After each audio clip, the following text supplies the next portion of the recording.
صار ايش بكون نتكسرنا ويا من يونيك يقوم من يونيك هالطلاب أبي شو أزال أتوقع كيس الشادي زي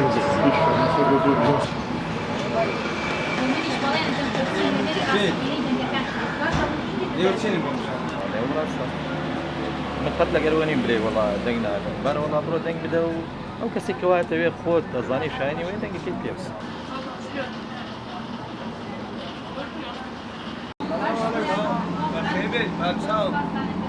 ان شاء الله يا فاصل كوتوبي كوتوبي ان شاء الله والله ان شاء الله باشا إن شاء الله دقنا ان شاء الله ان شاء الله من شيرين عبد الله كانديد سرباقوش مارم سوسية لبازنة يكتب بارزقاي تركو لشاري تركو لدايق ملقرات الشورجة صار نزال مصير حقاوش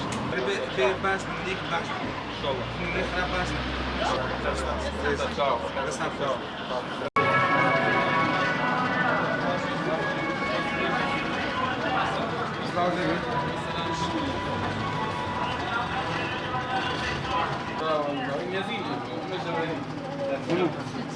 لا بخير كلي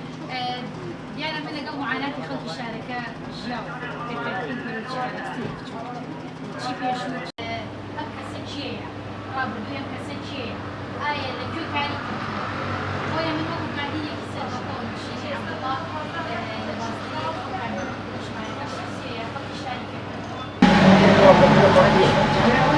لقوا شو أزاري خلق الشركة بما لقوا شو أزاري معاناتي جنجان تشيني جاك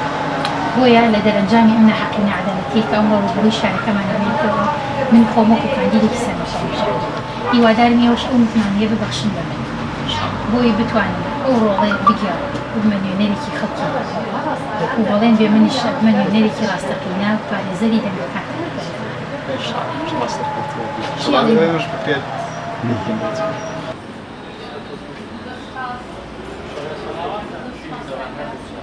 شيرين عبد الله كان يكسر بقوش مع السيسيم لبازنا يكون شركة من خط الشركة كبيرة لدى لقرات الشوجة لقى يشوى زال معاناة خط كشيان